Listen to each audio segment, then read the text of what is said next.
नमस्कार मित्रों, स्वागत है आप सभी का हमारी क्लास में। मित्रों, हम लोग हिंदी के आर के लिए Hindi previous year question paper का डिस्कशन कर रहे थे और उसमें हमने एक चैप्टर कंप्लीट किया है अभी तक, विलोम शब्दों का।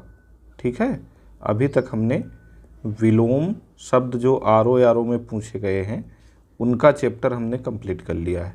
ठीक, आप लोगों की विशेष मांग थी कि विलोम शब्दों के बाद जो है सबसे पहले विशेषण विशेष से करवाया जाए, क्योंकि इसी में सबको ज़्यादा दिक्कत आती, ज़्यादा परेशानी आती। तो मैंने भी सोचा क्यों ना, हालांकि दूसरा जो था वाक्य वर्तनी शुद्धि था दूसरा चैप्टर, लेकिन मैंने सोचा पहले विशेषण विशेष से पर ही चर्चा कर लेते हैं, क्योंकि ये सही बात है कि सबको ज़्यादा समस्या इसी में आती है। तो देखिए, घटना चक्र ने बहुत अच्छे तरीके से मार्गदर्शिका नाम से हिंदी में नोट्स दे रखा है। ठीक है, कुछ बेसिक मूलभूत कॉन्सेप्ट दे रखा है, बातें दे रखी हैं। ठीक है, चैप्टर शुरू करने से पहले तो यही मैंने पढ़ के देखा, अगर यही इतना हम अच्छे से समझ लें तो विशेषण विशेष से हमें बहुत अच्छे से समझ में आ जाएगा। तो चलिए इसी को हम समझते हैं। देखिए, सबसे पहले इन्होंने लिखा है कि जो शब्द संज्ञा अथवा सर्वनाम की विशेषता बताता है उसे विशेषण कहते हैं। इसको हम आप सभी जानते हैं, संज्ञा या सर्वनाम की विशेषता बताने वाला शब्द ही विशेषण कहलाता है। जैसे लिख दिया जाए, वह गाय है। ठीक है, लिखा है वह गाय है। ठीक, वह गाय है। तो यहाँ पे देखिए, गाय क्या है? संज्ञा है। संज्ञा की परिभाषा क्या होती? किसी व्यक्ति, वस्तु या स्थान के नाम को संज्ञा कहते हैं। ठीक है, तो या किसी प्राणी के नाम को संज्ञा कहते हैं। तो गाय एक प्राणी है तो गाय संज्ञा हुई। इसी तरीके से अगर लिख दिया जाता है गाय काली है, गाय काली है। ठीक, तो यहाँ देखिए, गाय जो है ये संज्ञा है, हमने अभी अभी जाना। और गाय की यहाँ विशेषता क्या बताई जा रही है, उसका गुण क्या है? काला है। तो काला शब्द यहाँ पे विशेषण होगा, क्योंकि ये संज्ञा के विशेषता बता रहा है। तो कहने का मतलब कि जो भी शब्द संज्ञा अथवा सर्वनाम की विशेषता बताएगा वो क्या होगा? विशेषण होगा। जैसे कहा जाए वह एक व्यक्ति है, या लिख दिया जाए वह ईमानदार है। वह ईमानदार है, तो वह क्या है? वह एक सर्वनाम है। लिखा गया वह ईमानदार है, ईमानदार है, तो उसकी विशेषता, वह की विशेषता क्या है? ईमानदारी है। तो ईमानदार शब्द क्या हो जाएगा? विशेषण हो जाएगा। आई बात समझ में? तो विशेषण का बेसिक कॉन्सेप्ट ये है। बाकी इन्होंने आगे क्या क्या लिखा है इसको हम आप समझते हैं अभी। ठीक है, हम आप अच्छे से इसको जानेंगे, समझेंगे, ताकि एग्ज़ाम में हमारी गलती ना हो। ठीक, देखिए इन्होंने लिखा है कि विशेषण द्वारा जिसकी विशेषता बताई जाती है उसे विशेष से कहते हैं। ठीक है, जिस संज्ञा या सर्वनाम की विशेषता विशेषण बताएगा वह विशेष कहलाएगा। जैसे वह सर्वनाम था, तो ईमानदार शब्द जो विशेषण था वह की विशेषता बता रहा था, तो यहाँ पे वह विशेष से हुआ था, विशेष से। ठीक, उसी प्रकार पहला वाक्य जो हमने एग्जाम्पल के रूप में दिया, गाय, गाय भी, गाय की विशेषता काला शब्द बता रहा था, तो गाय क्या हो गया? विशेष से हो गया। आया समझ में? चलिए आगे देखते हैं। वस्तुतः विशेषण रहित संज्ञा से जिस वस्तु का बोध होता है विशेषण लगाने पर उसका अर्थ सीमित हो जाता है। ठीक है, जैसे अभी केवल गाय लिखा गया, गाय, गाय लिखा गया, तो इससे क्या हुआ कि केवल मतलब पूरी गाय जाति का बोध हो रहा है। गाय क्या है? आप संज्ञा पढ़े होंगे ना, जातिवाचक संज्ञा है, कॉमन नाउन है, तो इससे पूरी गाय जाति का बोध हो रहा है। लेकिन अगर यही हम लिख दें इसके आगे काली, काली गाय, काली गाय लिख दिया, तो इसका अर्थ क्या हो गया? गाय का, सीमित हो गया। ये संपूर्ण गाय का प्रतिनिधित्व तो नहीं कर रहा पूरा वाक्य, बल्कि केवल उन गायों का प्रतिनिधित्व कर रहा है जिनका रंग काला है। ठीक है, तो यही विशेषण है। विशेषण का कार्य ही है कि किसी संज्ञा या सर्वनाम के पहले आकर के उसका अर्थ सीमित कर देना, लिमिटेड कर देना। ठीक है, उदाहरण के लिए गाय से संपूर्ण गाय जाति का बोध होता है, किंतु सफ़ेद गाय कहने से ऐसी गायों का बोध होगा जो सफ़ेद हों। यही हमने आपसे बताया। ठीक, आगे देखिए, विशेषण के इन्होंने भेद बताए हैं कि 4 भेद मुख्य रूप से होते हैं। सार्वनामिक अथवा संकेतवाचक विशेषण, गुणवाचक विशेषण, संख्यावाचक विशेषण और परिमाणवाचक विशेषण। ठीक है, देखिए यहाँ वही क्लासिफिकेशन किया गया विशेषण का, सार्वनामिक, गुणवाचक, संख्यावाचक और परिमाणवाचक। ठीक, इसके आगे क्या लिखा गया, मौलिक। सार्वनामिक विशेषण जो होते हैं मौलिक होते हैं और यौगिक होते हैं। संख्यावाचक जो है निश्चित संख्यावाचक भी होते हैं, अनिश्चित संख्यावाचक भी होते हैं।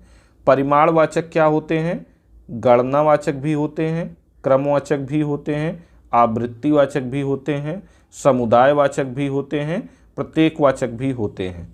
परिमाणवाचक निश्चित संख्यावाचक जो होते हैं वो गणनावाचक भी होते हैं, क्रमवाचक भी होते हैं।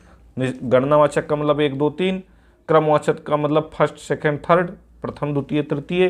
ठीक है, और आवृत्तिवाचक का मतलब बार बार जहाँ शब्द आ जाए। समुदायवाचक का मतलब जो एक समुदाय का प्रतिनिधित्व करता हो। ठीक है, प्रत्येकवाचक का मतलब जैसे प्रत्येक लड़के को मिठाई मिली, तो ये प्रत्येकवाचक हो गया। परिमाणवाचक क्या होता है, 2 प्रकार का होता है, निश्चित परिमाणवाचक और अनिश्चित परिमाणवाचक। ठीक है, परिमाणवाचक विशेषण 2 प्रकार का होता है। पहला होता है निश्चित परिमाणवाचक और दूसरा होता है अनिश्चित परिमाणवाचक। ठीक, संख्यावाचक में गणनावाचक, क्रमवाचक, आवृत्तिवाचक, समुदायवाचक और प्रत्येकवाचक आता है। ठीक, गणनावाचक में पूर्णांक बोधक होता है, अपूर्णांक बोधक होता है। लेकिन यहाँ एक बात विशेष ध्यान देने योग्य है कि विशेषण के प्रकार पे अलग अलग विद्वानों का अलग अलग मत है।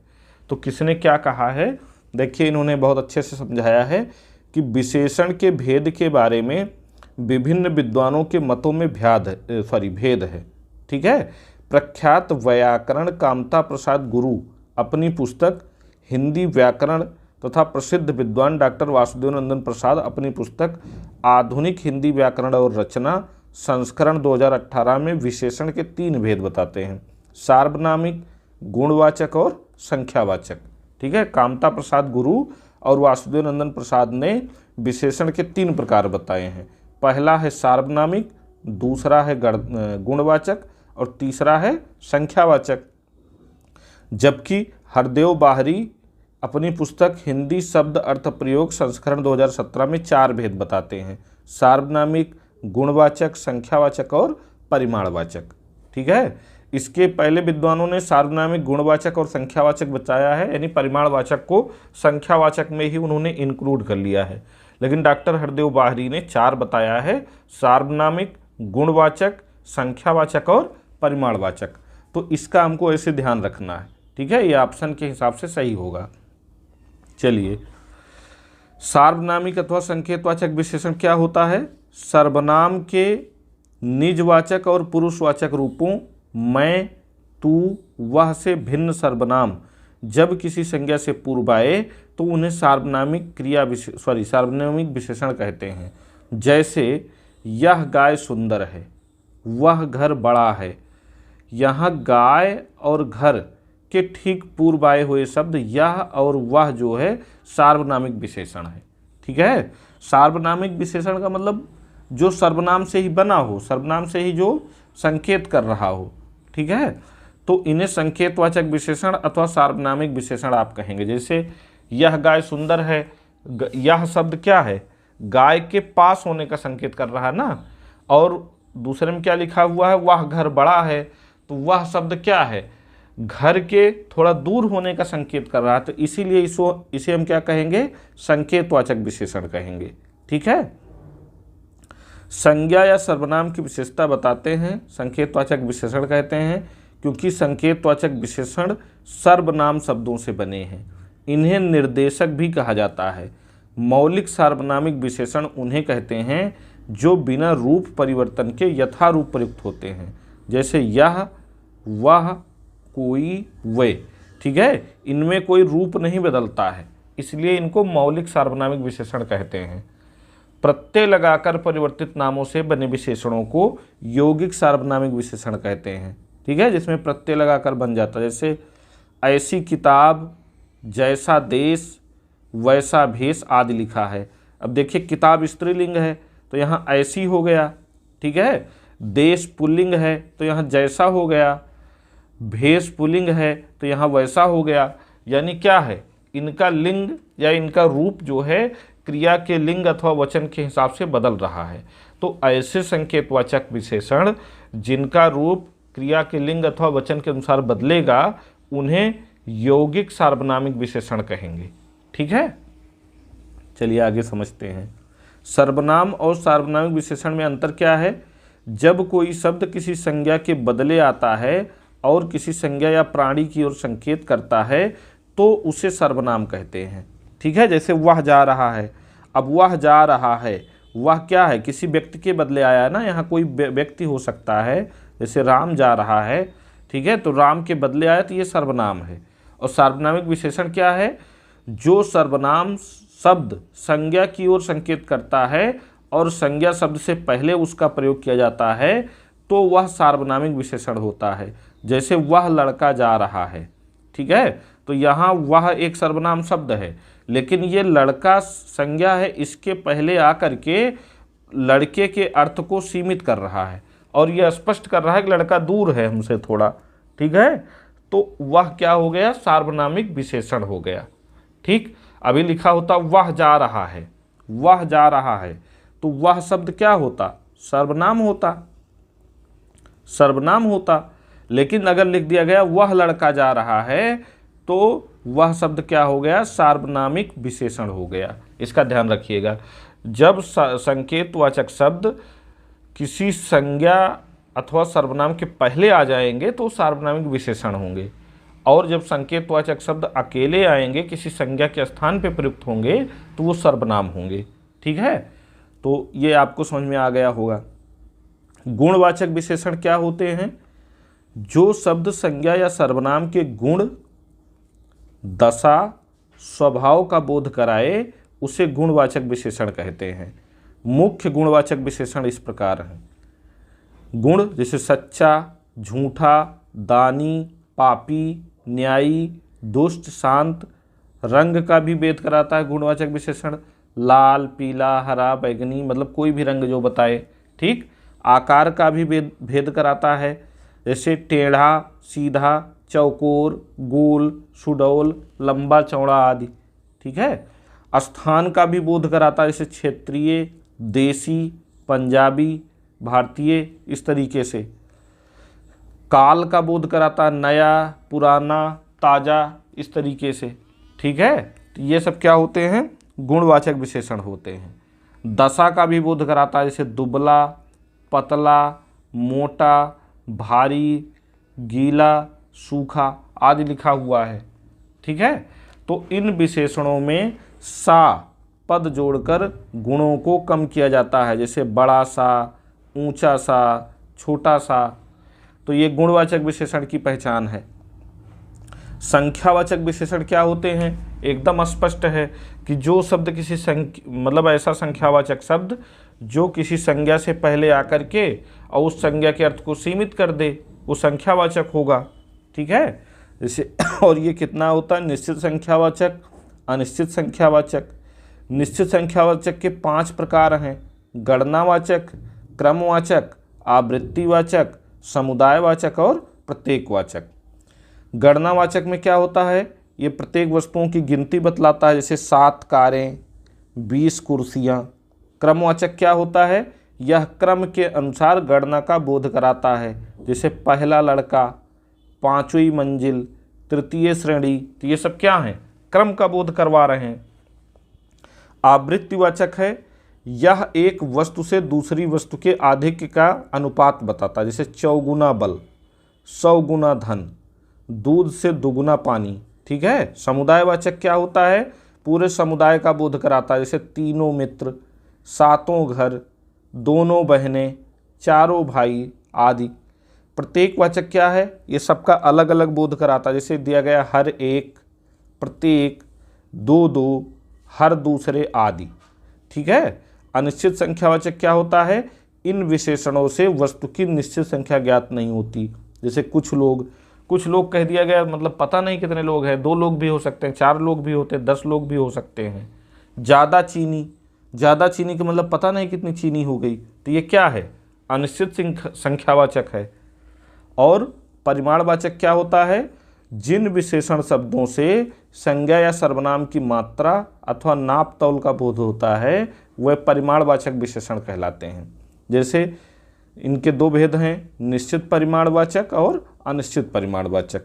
निश्चित परिमाणवाचक क्या होते हैं, जिन विशेषण शब्दों से वस्तु की निश्चित मात्रा का ज्ञान होता है वहाँ निश्चित परिमाणवाचक विशेषण होता है।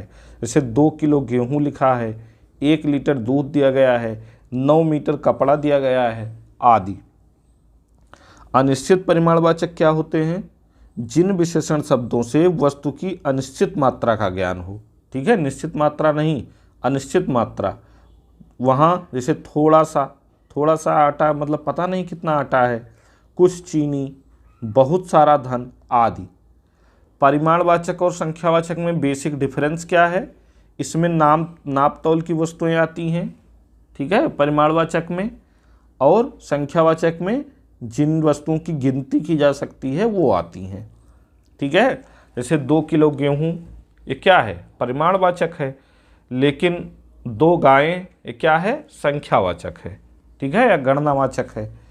तो इसमें परिमाणवाचक विशेषणों के बाद पदार्थवाचक अथवा द्रव्यवाचक संज्ञाएं आती हैं। जैसे हमने लिखा 2 किलो गेहूँ। ठीक है, अब यहाँ देखिए संज्ञा के पहले परिमाणवाचक शब्द आया है ना, इसको गिन थोड़े सकते हैं। और 2 गायें लिखा है, संख्यावाचक या जातिवाचक संज्ञाएं, 2 गायें। तो 2 गायें जहाँ लिखा गया है, सॉरी गायें ऐसे नहीं लिखा जाएगा, 2 गायें जहाँ लिखा गया है वहाँ क्या है, गाय एक क्या है, जातिवाचक संज्ञा है, और इसको गणनावाचक शब्द 2 आकर के सीमित कर रहा है। तो 2 क्या होगा, गणनावाचक विशेषण होगा। ठीक है, तो गणनावाचक परिमाणवाचक में डिफरेंस आपको समझ में आ गया होगा। आगे बढ़ते हैं। प्राविशेषण। प्राविशेषण किसे कहते हैं, जो शब्द किसी विशेषण की विशेषता बताए उसे प्राविशेषण कहते हैं।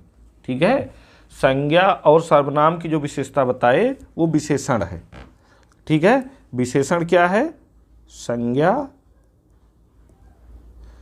अथवा सर्वनाम की विशेषता, सर्वनाम की विशेषता,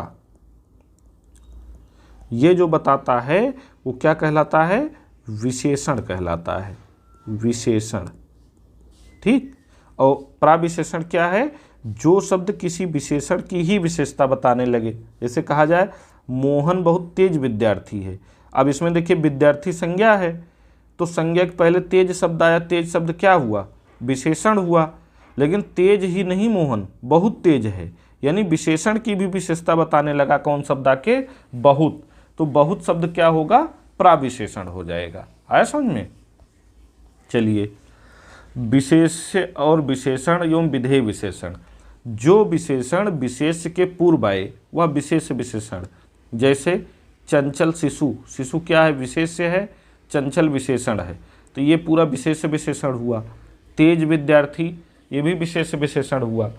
यहाँ विशेषण चंचल एवं तेज अपने विशेष शिशु एवं विद्यार्थी के पूर्व आया है, इसका मतलब ये विशेष विशेषण है।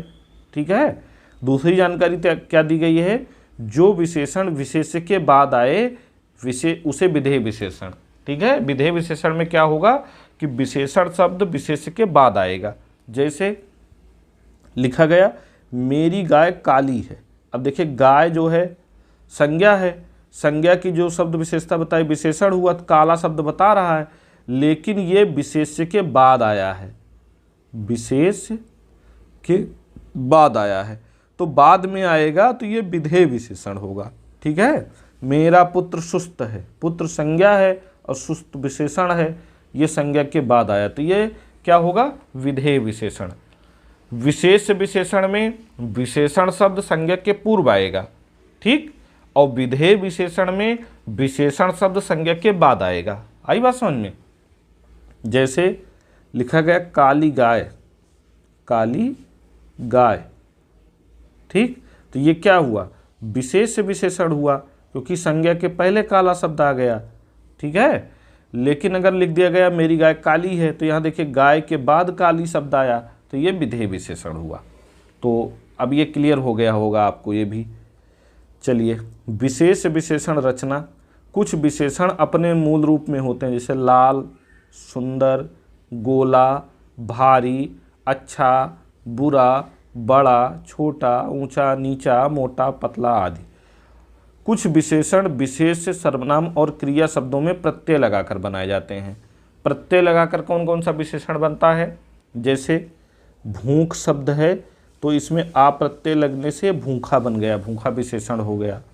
प्यार है, ये भी एक संज्ञा है, आ लग गया प्यारा बन गया, विशेषण हो गया। प्यास है, ये भी एक संज्ञा है, आ प्रत्यय लगा प्यासा बन गया। बंगाल में ई प्रत्यय लगा बंगाली बन गया। सुख में ई प्रत्यय लगा सुखी बन गया। रोग में ई प्रत्यय लगा रोगी बन गया। रूस में ई प्रत्यय लगा रूसी बन गया। मुंबईया, देखिए मुंबई लिखा गया ना, मुंबई में ईया प्रत्यय लगा तो ये मुंबईया बन गया। इसी तरीके से जयपुर में जब ईया प्रत्यय लगा तो ये क्या बन गया? जयपुरिया बन गया। दिन में एक प्रत्यय लगा दैनिक बन गया। ठीक है, तो ये विशेषण कैसे बने हैं? सब प्रत्यय लगाकर बने हैं। देखिए, इस तरीके के एग्जाम्पल की प्रैक्टिस आपको अधिक से अधिक करनी है। जितना ज़्यादा आप प्रैक्टिस करेंगे इन चीज़ों की, उतना इसका कॉन्सेप्ट क्लियर होगा। इसमें कुछ है नहीं, बस केवल कॉन्सेप्ट एक बार समझ में आ जाए कि विशेषण क्या है, विशेष्य क्या है, विशेष विशेषण किसे कहते हैं, विधेय विशेषण किसे कहते हैं, ये चीज़ें समझ में आ जाए। संज्ञा क्या है, सर्वनाम क्या है। ठीक है, इतनी चीज़ें जान जाएंगे तो आप भेद खुद ही कर लेंगे। सप्ताह में देखिए इक प्रत्यय लगने से साप्ताहिक बन गया। नगर में इक प्रत्यय लगने से नागरिक बन गया। भारत में ये प्रत्यय लगने से क्या हो गया? भारतीय बन गया। स्थान में ये प्रत्यय लगने से स्थानीय बन गया। राष्ट्र में ये प्रत्यय लगने से राष्ट्रीय बन गया।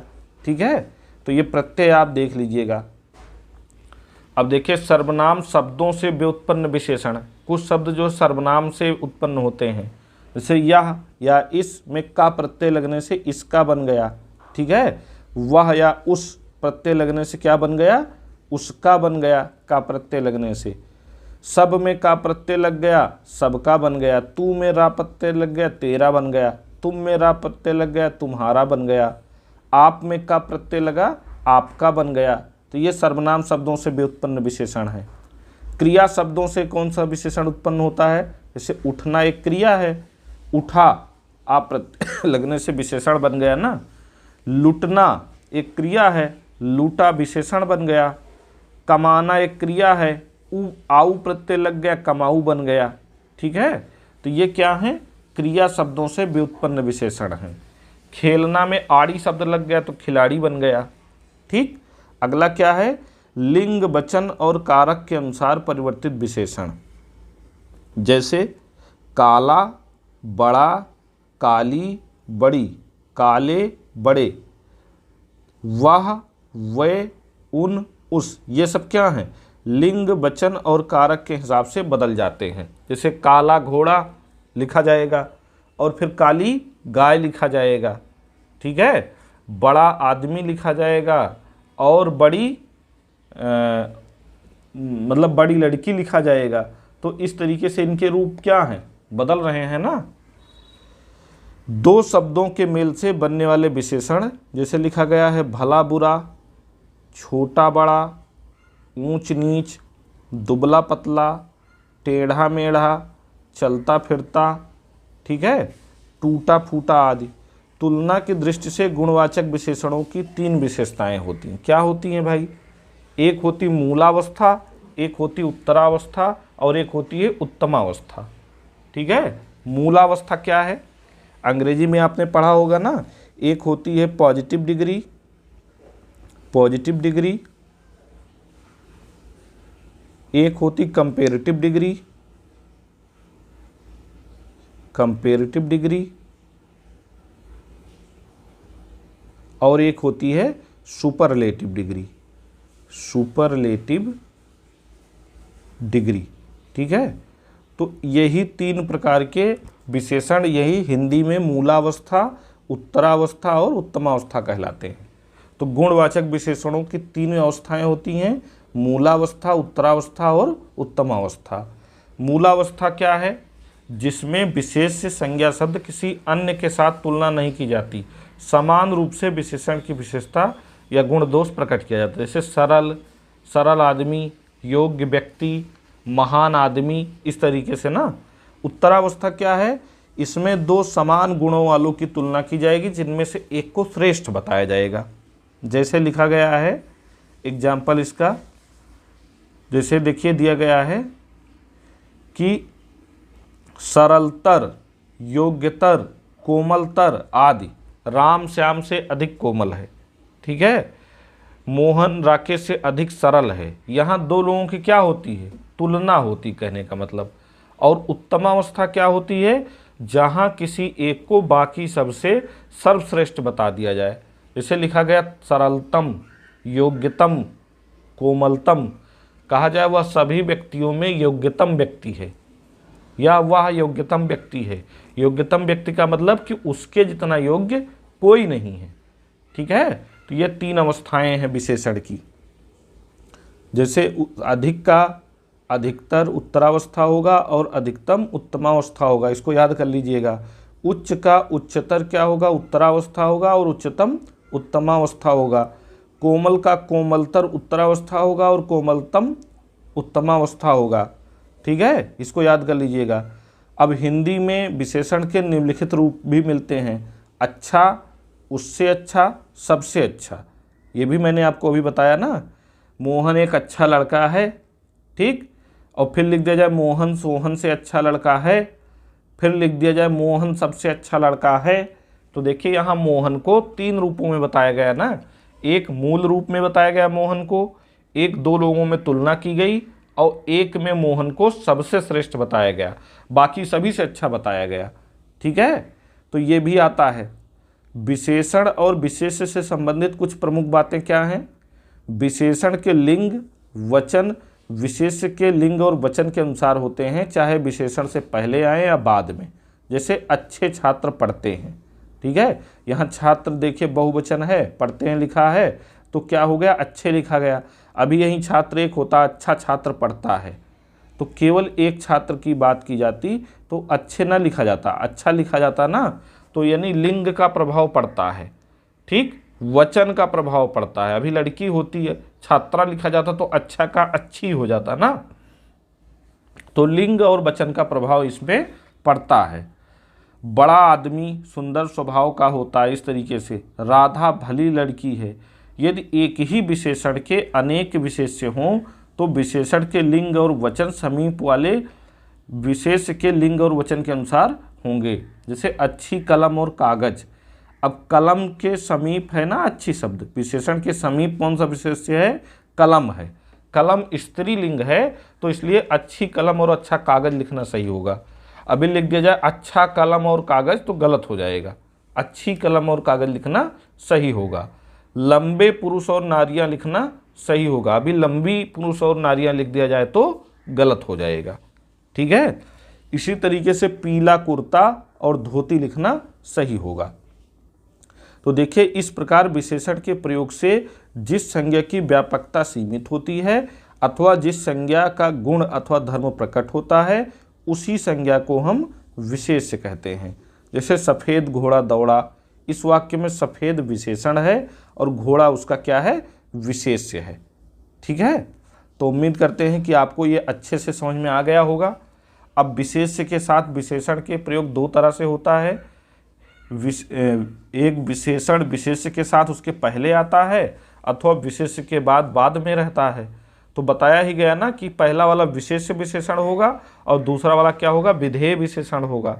जहाँ विशेषण के बाद विशेष्य के बाद विशेषता बताने वाले शब्द होगा, वहाँ विशेष्य विशेषण होगा, ठीक है। जैसे कहा जाए सुंदर लड़का, सुंदर लड़का, ठीक।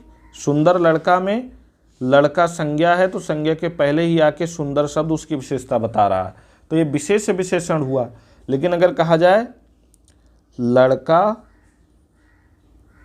लड़का चोर है, लड़का चोर है, अब यहाँ देखिए चोर शब्द क्या कर रहा है, लड़के की विशेषता बता रहा है, लेकिन इसके बाद आया है, तो ये क्या होगा, विधेय विशेषण होगा। ठीक है, तो ये भी क्लियर हो गया होगा आपको। अब देखिए बहुत्व के अर्थ में विशेष्य और विशेषण में किसी एक को ही बहुत्व बोधक रखना शुद्ध है। जैसे बहुत विद्यार्थी अथवा विद्यार्थी गण, बहुसंख्यक बालक अथवा बालक गण। ठीक है, ऐसे लिखा जाएगा।